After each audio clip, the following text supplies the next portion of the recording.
Empower your leadership journey with the CEO Series. Whether you're at the gym, strolling, or commuting, our impactful dialogues with world-class leaders are just a click away. Immerse yourself in the minds of visionaries shaping today's most influential companies and innovations. It's not just an interview. It's a masterclass in leadership. Don't miss out. Available on Apple Podcasts, Spotify, and major streaming platforms.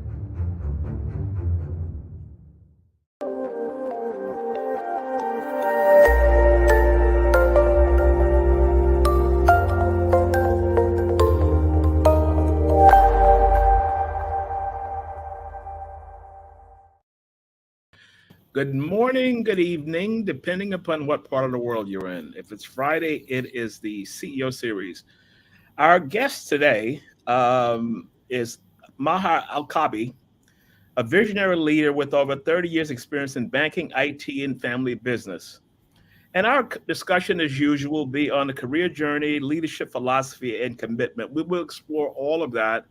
To give you some background, we worked together at a conference last year sometime and gave a fantastic presentation, spellbinding presentation. So with that, I want to welcome you to the show. Welcome you to the CEO Series. Thank you very much, Ron. It's really a pleasure to be here with you. You know what?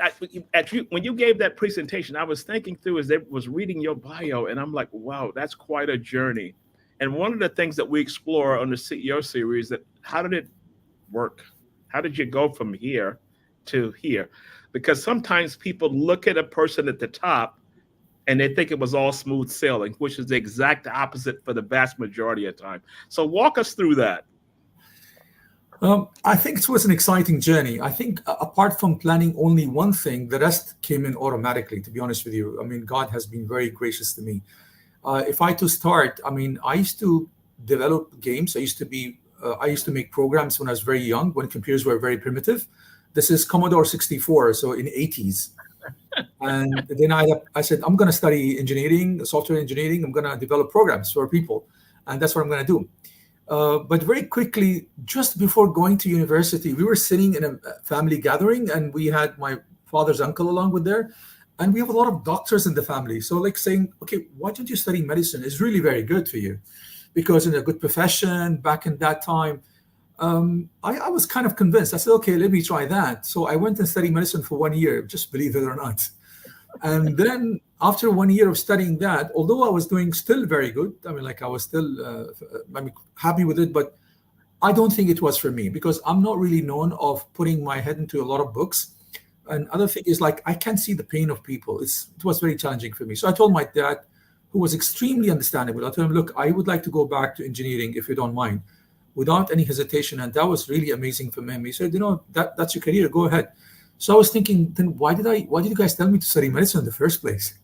So I studied, I went back and studied. One other thing I decided, look, I've lost a year now in my bachelor degree. So I need to compensate that. I cannot do the bachelor in 4 years. So I had to take extra hours during my summer and winter and also fall spring semesters. So I made it in 3 years. So I compensated that 1 year, which I lost. So I graduated in 3 years. I was a top of my college as well, came back. I was supposed to go and do an MBA in US in one of the universities, but for certain family reason, I stayed back. Okay. And during the time I'm looking for a job, there was a research company. They would do research on before product launches and so forth. So I started working over there for about 4 months. And given I love data, so I started crunching the behaviors of doing analysis for the people. So the owner of the company was very impressed. Actually, the company was based in Cyprus and they had a branch over here. So they were asking who's carrying out these analysis and giving us more insight, because those things even were very primitive even at that time. So I was trying to create a little bit models to see what products would be suitable for what region and so forth, based on the data the people, the researchers were collecting, and based on the data I was also collecting. So that was intriguing. And then people liked it, and we published something completely different, a white paper for that thing. 4 months, I started working in a company as a software engineer. It was a recently opened company founded by 2 members from UAE, one UAE partner and one from Iraq. So I started developing packages like accounting packages, inventory packages, various packages in bilingual languages, Arabic and English. They were only developing it in English language.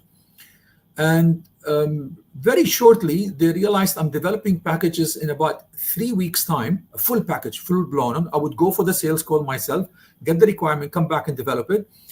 The average experience of the software engineer then in the company was about 8 years, and they were developing packages in about 3 months.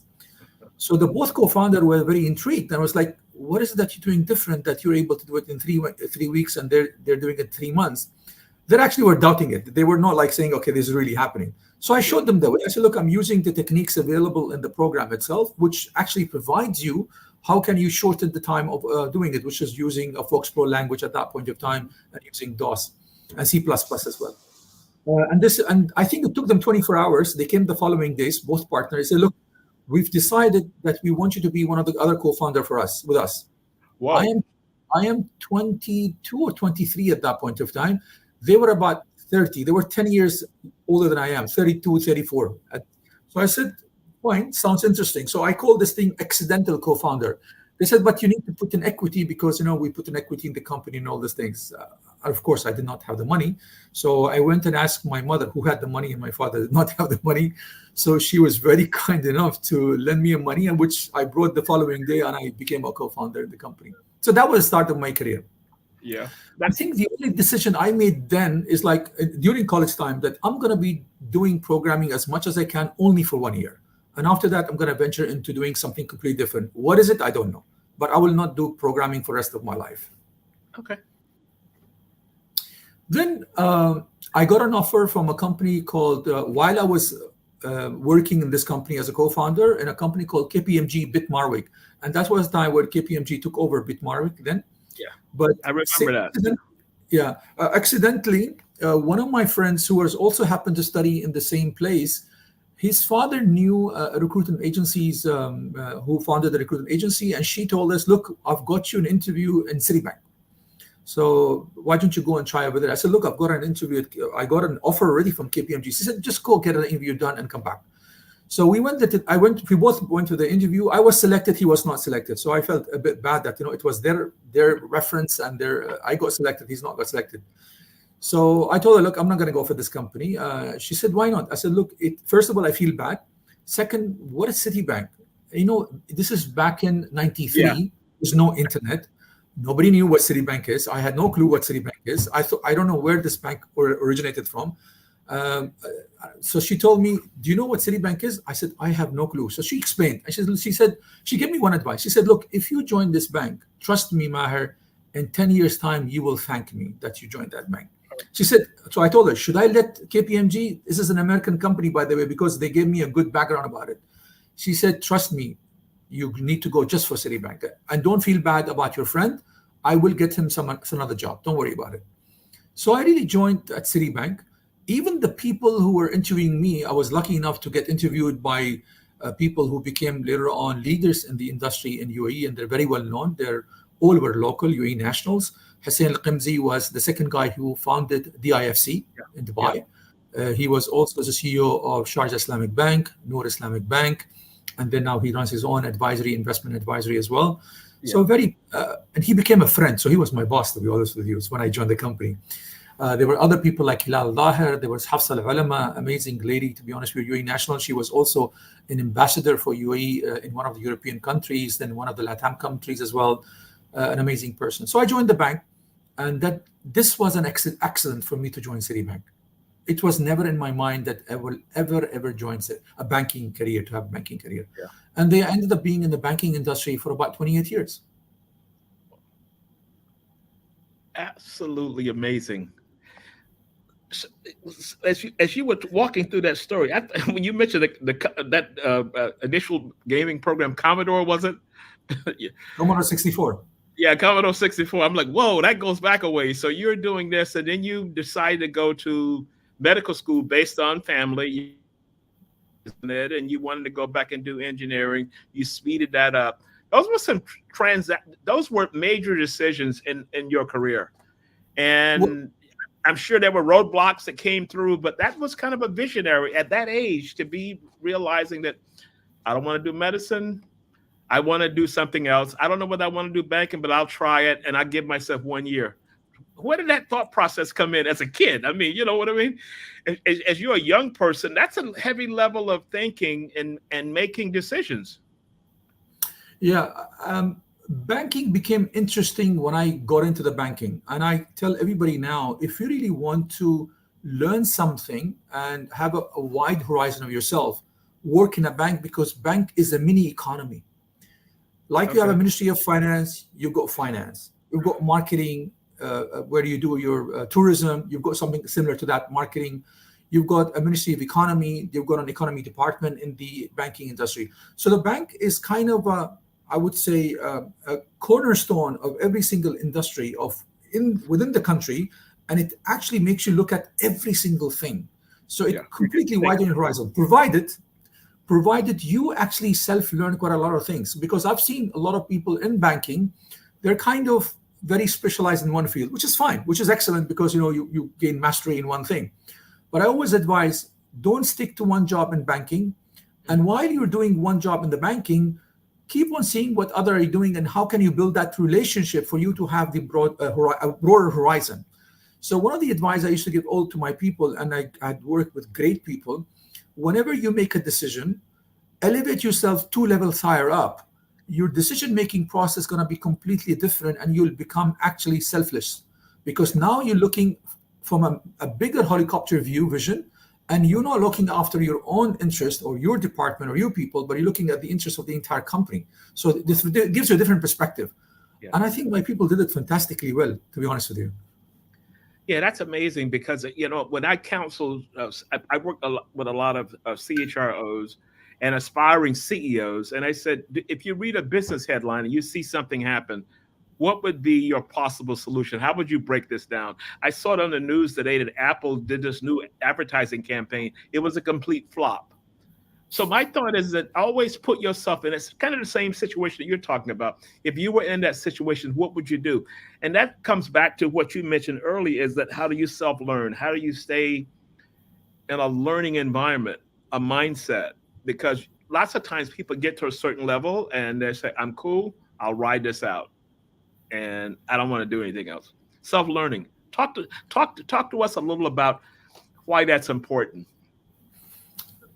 If you want to remain agile and you want to be meaningful to the industry, to the country, to the situation you are in, you need to get to know what's really happening for you to be able to connect dots.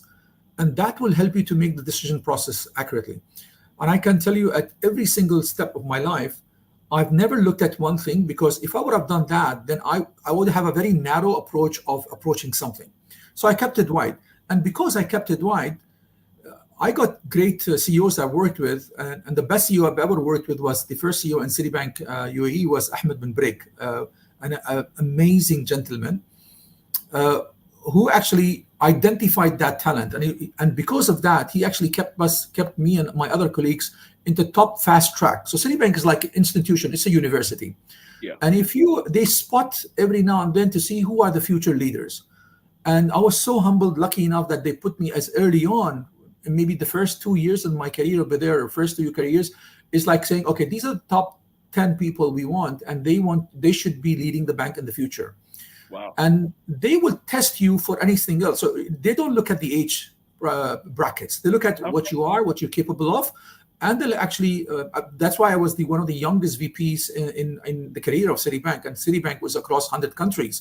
And they had about 275,000 people during my time, till about merger. When it happened in 98, it became 375,000 people. So they give you the opportunity to look at it. So when you keep your horizon wider, you're able to do different jobs. So all the jobs I've done in Citibank, none of them I knew before. And just because you kept your horizon wide and you kept on learning, self-learning, so when you get into that department, you had some kind of feel of what that department is. So your time to motion and action was very short, maybe 1 or 2 weeks. And I see people take months learning the new jobs before they can produce result. For me, I was completely blessed. First of all, I would say it's God has blessed me, but I had also great people. And then is the ability to use the people, work with them, and get the things done within 1 or 2. So we transform things in 1 or 2 months. which was very intriguing to our head office in our group head office in UK. It's like, what is going on? Why this department, whenever I go and touch a department with my people, things flip very quickly. So that was great things to do. Wow. You know, one of the other nuggets you mentioned, you said that you were able to develop a program in an X amount of time, but meanwhile, the engineers who had been there a while, it was taking 8 months or 9 months or a year to do that. That's a learning piece, because a lot of organizations today are looking at skill set versus experience. I want 8 years. You see these job descriptions that say must have 10 years experience doing this. But what you're saying is that if the skill is there, utilize the skill. Absolutely. If I fast forward now with the advent of AI being there, so the moment ChatGPT came, the first thing we did when we had the next senior management meeting, I actually told everybody, open your laptop, open ChatGPT, and look at the power of ChatGPT. Even if it was at that point in time some hallucination, I said, this is the forward-looking things we need to do. Yeah. Please look at these things, start utilizing and upskill yourself by let it do some mundane job, and you get involved into more critical thinking, innovative job. Supervise what they're doing so you can minimize it. So in every management meeting we do, I keep on reminding the people, please use the technology which is available for you, because the technology is there to help you and support you for you to do things faster. That's why I'm in the camp where I'm saying that AI will help us to do things faster, but not smarter. I know there's another group and a very respectful group who actually worked on the AI, saying that no, AI will actually take over and it'll become much smarter than human beings. And I respect that view. But I personally don't think that, given that I've been working with AI for 2-3 decades myself, developing so many programs, I don't think that's going to happen. I mean, I know that's a singularity things, but let's see what's going to go on. I look at it the same way that you're talking about it, because if I have to put something together, the bandwidth I've got to go through, and I can plop it in here, and that's a draft. I look at it as a draft. It's not a finished product. And that saves me so much time to go to the next level in doing that. But I've seen a lot of organizations, they ban ChatGPT, AI. We can't use it. And I'm like, why are you doing this? Why? To support that, I asked my children, I've got 6 children, age of 9 to 18. And when ChatGPT came up, I told all of them to start using it. A lot of people said that was not the right advice, because the 9 years old will actually copy paste. I said, he will learn. Don't worry about it. I've got smart kids, alhamdulillah. I know what they're doing. I also happen to sit as a chairman of board of schools. So I even told my school that, you better start using ChatGPT and start teaching the children. So one of the modules I want to teach our children and to be inculcated, and I want to also make it through the Ministry of Education as well, is how do we teach them on modern technologies for the upcoming things? And UAE is very forefront in doing that thing. So 6-7 years ago, UAE came up with a code book of actually professions that we need to teach Emirati children, which were 50 professions that they need to study it in universities. I think with the AI coming in, I'm sure those 50 professions need to be changed now. And although they were all in technology-related matters, but I'm thinking that's need to make an update. So there are 6 things I believe that we should teach our children, and we should make sure that they're aware of them. And one of them is digital economy. And you being in Dubai as well, you see how UAE's been evolving and developing. And we rolled out our 2022. In 2022, we rolled out our digital economy mandate and agenda by our Minister of Economy, Abdullah bin Tog. So I think it's important that we come abreast and we reskill ourselves, and we constantly reskill ourselves to make sure we do it. That's why wherever we go, I remember I was interviewed by our group CEO in UK because he wanted me to take an assignment over there. And then that was a good trap actually made for me, because I'd never wanted to work in UK, but it was trap. But to cut the long story short, so he asked me, what is your secret of success? I said, I've got 4 pillars that I always look up to and work with. And I think this is a very important thing, which is really going on very well for me. So I told him, first of all, always invest in people. Make sure you take care of people. If you take care of people, they will drive everything else, the following things. Yeah. So that's pillar number 1. So that means you need to make sure your people get reskilled a lot. And Citibank is an amazing institution in continuing doing that thing. So they constantly train you. They have a mandatory training they need to go for. So that's an amazing thing about that institution. The second thing, how do you constantly re-engineer? If you work on a process, or if you come up with an innovative idea, maybe that idea, that process is good for that period of time, or maybe for a while. But after that, with changes happening in the economy, you need to go back and change it and see what is different, what could be applicable then is now not applicable at this point in time. So the second pillar is always constantly re-engineer your processes and your policies. The third was the policy re-engineering. We seldomly become on policies and then they became a cornerstone, as if they are a holy book, can never be touched and changed almost for a very, very long time. And I give a very simple example of what UAE does. So I'll give you an extreme example what His Highness Sheikh Mohammed bin Rashid had did. He worked saying, look, I want people to come to the airport.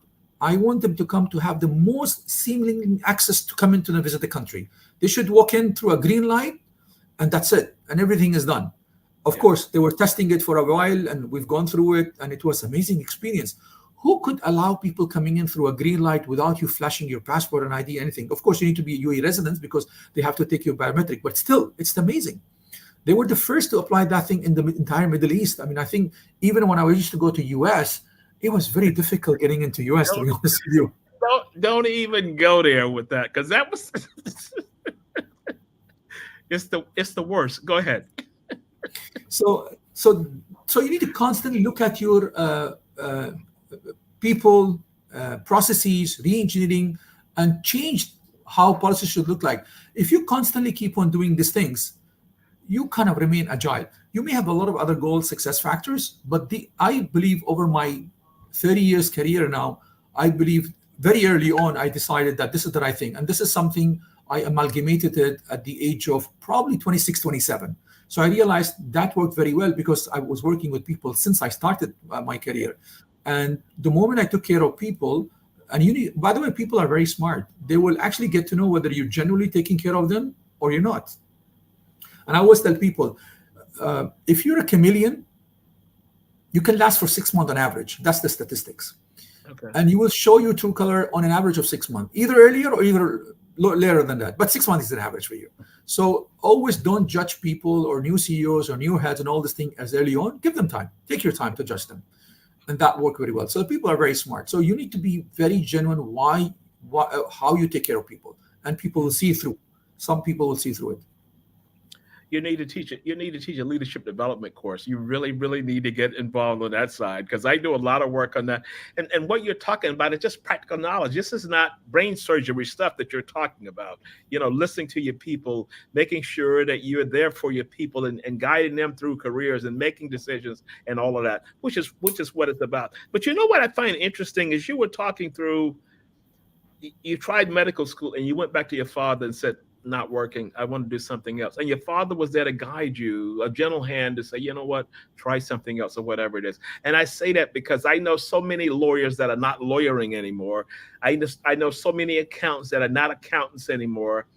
And sometimes you can make a decision to try something and you realize it's not there. But you had the support to say, okay, go try something else. Yeah. I think my father also had been extremely humble person, and he was extending help to everybody else. And the very first help, of course, he extended to his family members and to his son. I'm the eldest in the family. So he's been very, very, very understanding, to be honest with you. We come from what he called very humble start as a family, to be honest with you. And his head was always on the ground, regardless of whatever he achieved, whatever he's done. I think if you ask anybody who's been associated with my father, he will say like he is the person who would help anybody, even if he doesn't know them, regardless of the situation or the matter. So I knew it that if I call my father, he will tell me, go ahead and do whatever suits you. To the extent, anything I asked and anything we asked for, it was kind of being there for us, despite, we've been a very medium-sized family in terms of, we're not very rich. We come from medium place. So, but we grew along with them.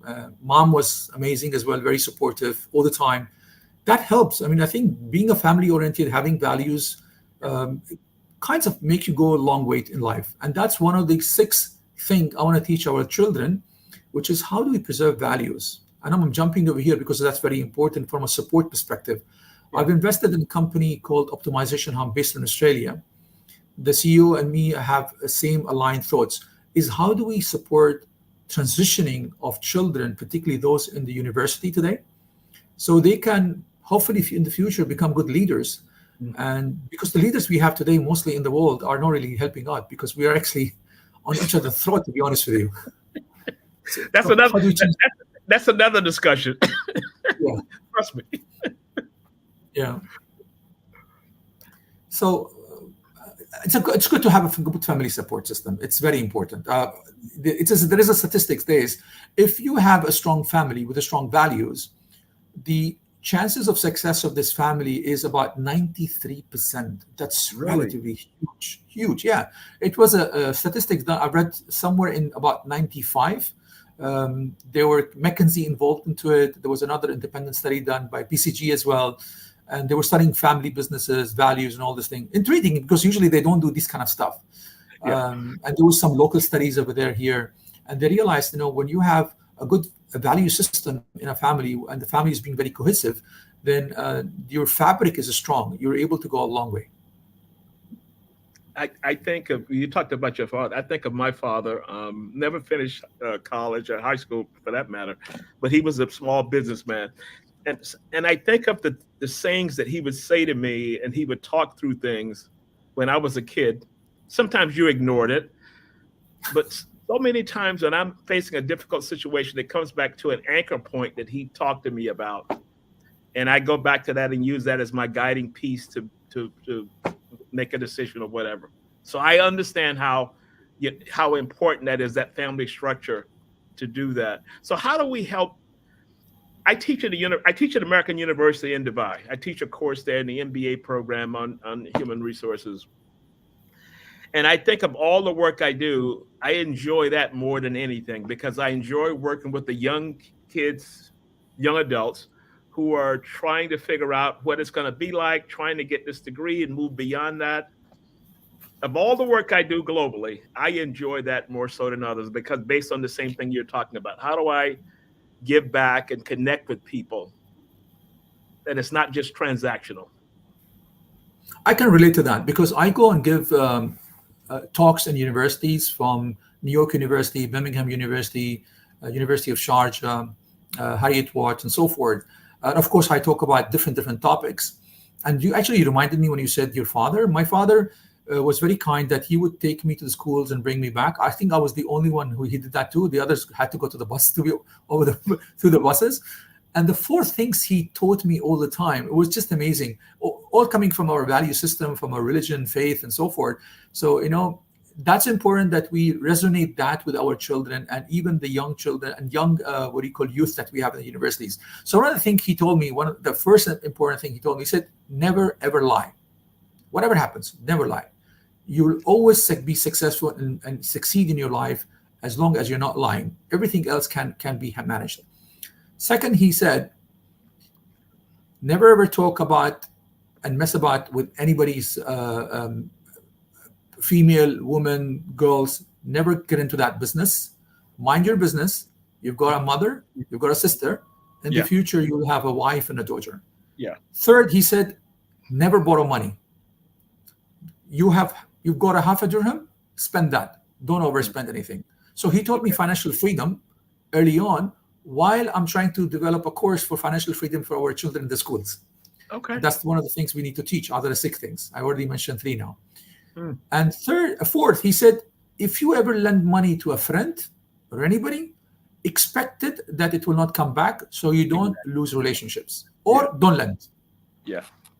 So I completely agree with you. I think, as I mentioned even earlier, I think it's very important that we go back to the youth. And that's why I was very happy to join this company as an advisor, as a partner, as a board member of Optimization Hub, just to teach children and how to make them transition in their life through value system.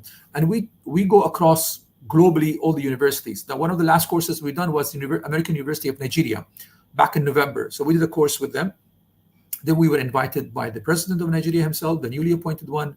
We actually also were humbled that a few ministers joined with us, because we want them to join with us to be part of the teachers, so they can be part of the agents of change. And that was very helpful. It was a full day things. Because there's so much of power in the young generation. I always say they're 50-50, but they're still the 50% have a huge force. But they need direction. They're missing today true leadership. And as I just touched upon saying it, that, we're missing those leaders, overall speaking, given the geopolitical arena that we have globally. So we don't want them to be misled.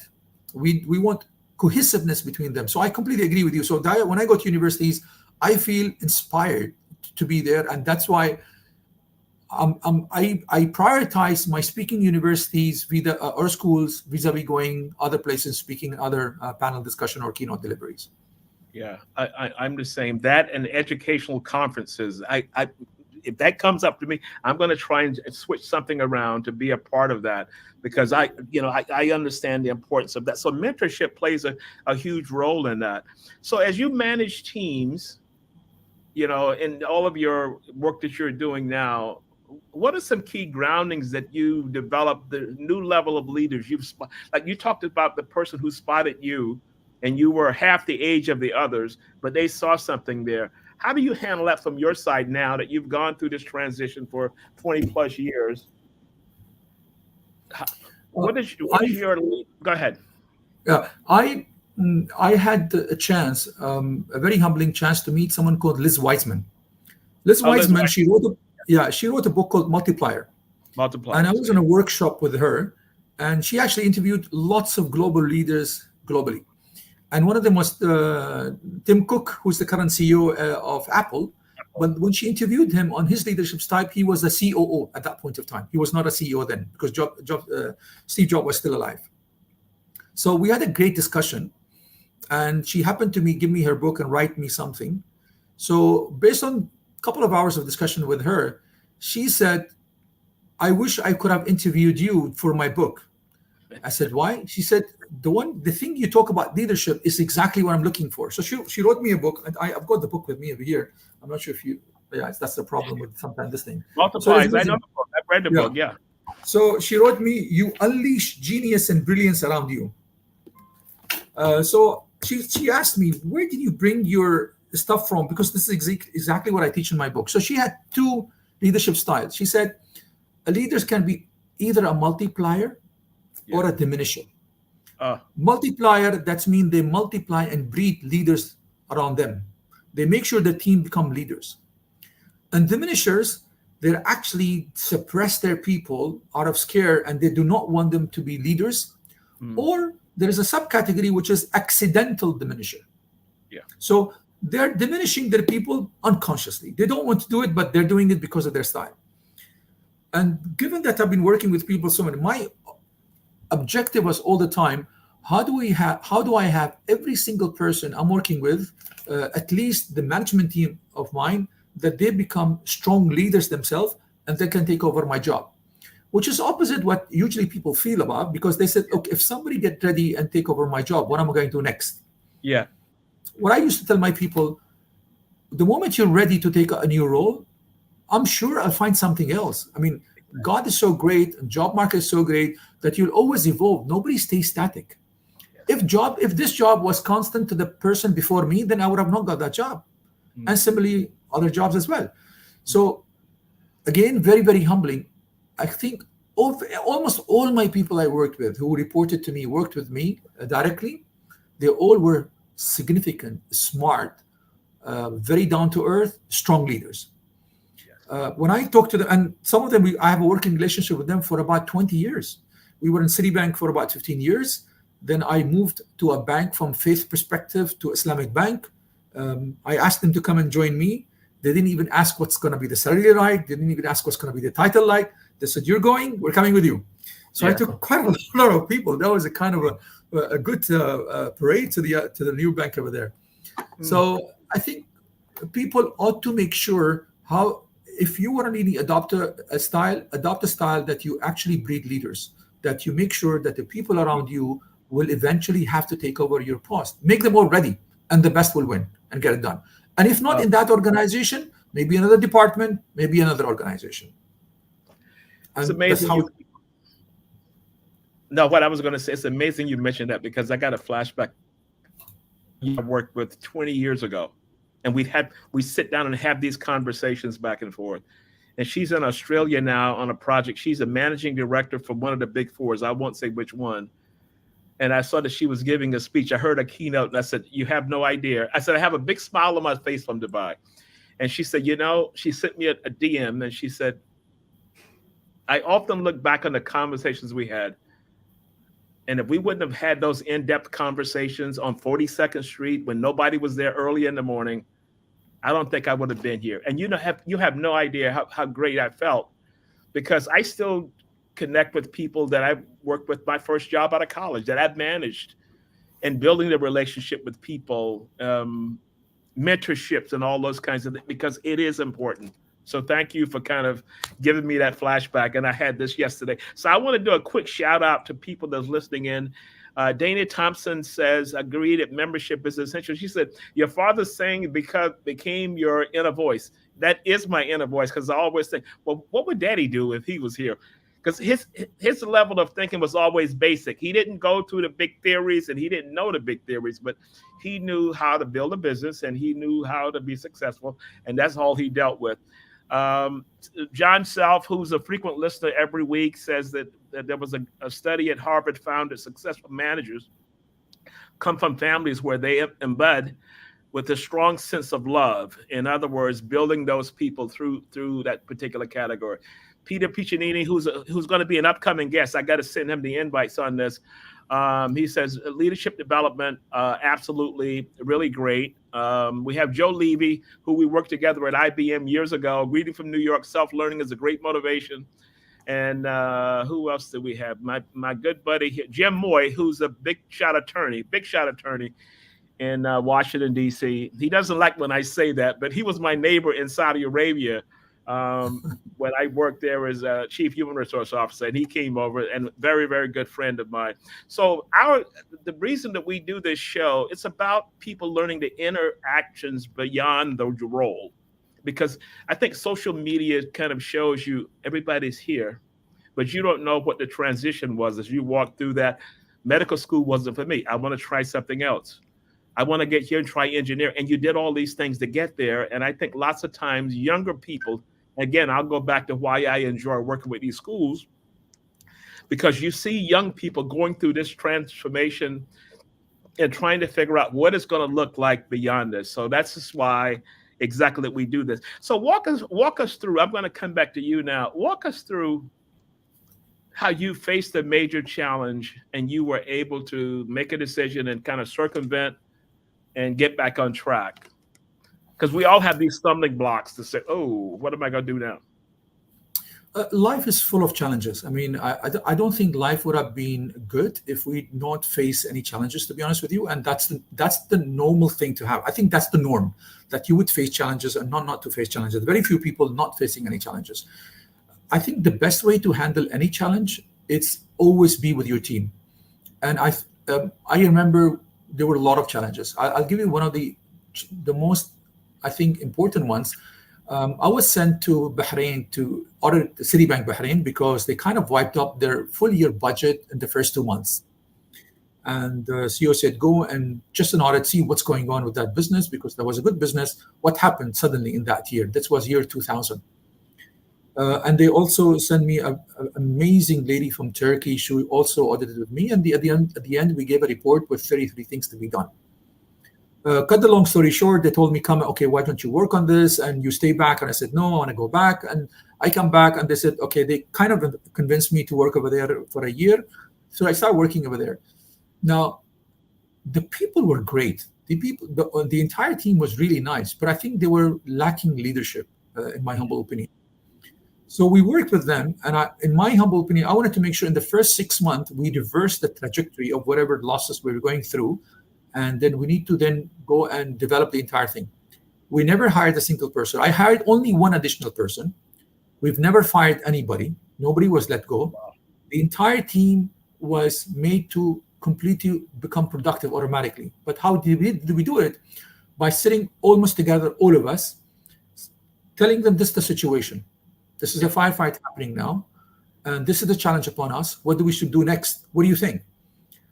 The ideas they come up with are just amazing. So now they become part of the solution, rather than saying that this guy gave me the solution and we need to adopt someone else's solution. I may not be very convinced. But when everybody comes together, yes, it could be a cocktail, but you do it in a very good way that you put them together, you write the board, the various solution over there, and you start narrowing down by talking and discussing with them, saying, what is it that we want to do? And then when they do it, you won't believe it. We started reversing on the month 6. By end of the year, not only we regained back, we actually became one of the top countries percentage-wise delivering in EMEA, which is Europe, Middle East, and Africa. 21 countries were there. We're talking about countries like Germany, UAE, UK, all of them. Think about. So in terms of percentage of movement, we were top number 1. So everybody was intrigued what happened, and that was an important thing for us as an achievement. So it was the team who did it and not one single person. Yes, you always need somebody as a guiding light, because I always say, and I've learned this thing from one of the manager I reported to in Citibank Dubai, Mohammed bin Break, an amazing gentleman who was also the group CEO for Dubai Properties Group when he joined the property group then. And he said, look, when the fish stinks, it stinks from the head. So you go back to the head. If things are not working well, there's a problem with someone who's leading this organization. If something is really working very well, 80% of the time, it is the head who's leading and making that happen. But then now the style would differ. Is the head is inclusive? Is he actually a multiplier, or is the head is diminisher? And that will bring my idea of overlasting things. So if you are a multiplier, then the solution you put along with your people, it will be a long-lasting effect. And that how you get to know that? When you go and leave, the testament time is if your team going to deliver or not, because you're not there. Yeah. So whenever I went to leave, I think my people did much better than when I'm not around. Yeah. And I asked them, why do you guys do that? He said, look, you're not around, so we better do much better. So we make sure we're autopilot. So it was always autopilot whenever I go and leave. I mean, it's just amazing to have people, great people like that. And by the way, these people are my family. I wouldn't say they're my second family. We still meet each other. I've seen some of them getting married, getting children, and some of them also their children graduated and got children. So it's a very long relationship. So we're still stuck around, and most of them, because some of them actually flew to other countries, but we're still in a group and we talk, and we still go out for a dinner every now and then. Yeah, that's so cool. One of the questions I would always ask when I was interviewing for senior leaders that work on my team, I would ask questions about your prior job, the prior job to that, and the prior job to that. And my question was centered around how many of those people that you still stay in touch with? You manage a team of people. How many people you still stay in touch with? And if they said, well, no, not really, we kind of all went our separate ways. And then the next one time I asked you that again, and you kind of give me the same thing, I knew for the most part, I didn't want that person. That was an assumption I was making, but I wanted people to make connections. And I wanted people to talk about someone that they worked with 15 years ago. The young lady who's the managing director gave me the story last night and said, you have no idea how much our conversations meant to my career. And I would not be here at this global conference if it wasn't for those conversations. We had good conversations, but I didn't know it had that impact. And that's one of the things that I would always ask people, because I wanted multipliers. You talked about, I wanted multipliers. I go back to Liz's book. I wanted multipliers, people who were going to grow other leaders in doing that. Yeah, and that's very important, because it goes back to my original message. If you're really genuine in helping and developing people, and that's my message to all the people, to be honest with you, then you're actually making sure that you're all are in tandem working together. And that's why almost everybody, we're got a family relationship. They know my wife, my children. I got married very late at the age of 33, which is uncommon, because most of my other brothers got married at the age of 25, 26, and that's our tradition over here in UAE and in the Arab world. So they've happened to see, my children when they're born in the hospitals. They know my wife very well. We know each other's spouses very well. So we go out for dinners all the time. We connect to each other. I think that emotional feeling are very important to get that bonding there. And that tells you how you actually transition throughout your life. And because they are your family, to be honest with you. Yeah. As a matter of fact, I tell them, they're more closer to your family, metaphorically as well, and even actually, because you actually see them more often than you see your own family. Yeah. You spend, on average, 10 hours in the office, then you spend time at home, your own family, because by the time you come, you have very little time with your wife and with your children. Yeah. You probably spend half of the time you spend with your colleagues at the office. So they are your family. So you better have that mentality, because that's how you make it go a long way in your life with you. And I honestly speak, for me, they're everything. I mean, we open up, they talk to me about their problems. And if I was like there for a lot of them when their children were having challenges or they're having challenges with their families, and people come and talk. And this takes time, by the way. So if you're not really caring and really genuinely, then it's not going to work out. Because if you're telling that their family, you better make the time, because being compassionate does not come for free. And that's what I tell people. Compassion doesn't mean that I say, hi, hello, okay, fantastic, everything is fine with you. Oh, I'm sorry to feel about that. It doesn't happen like that.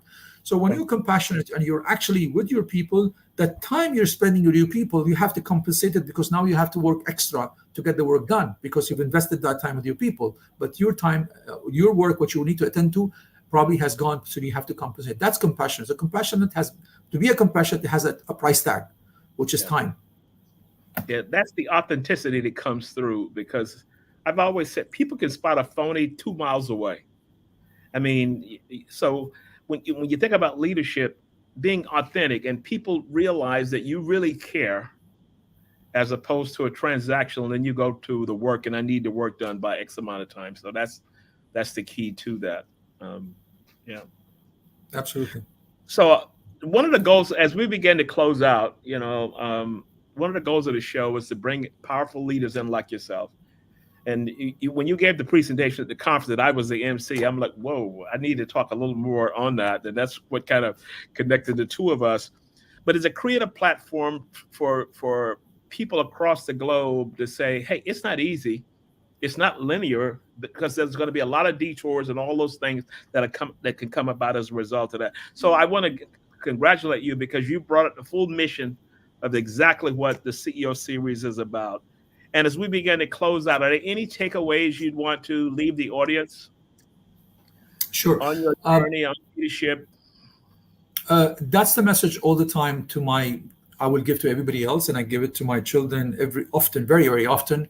And it also comes from everybody's faith, is what impact you're going to leave in life. Don't think about material stuff. I think if you do it correctly, and if you really considering impacting people's life overall, you will get rewarded, whether sooner or later. You get it. And I'll say this thing from experience.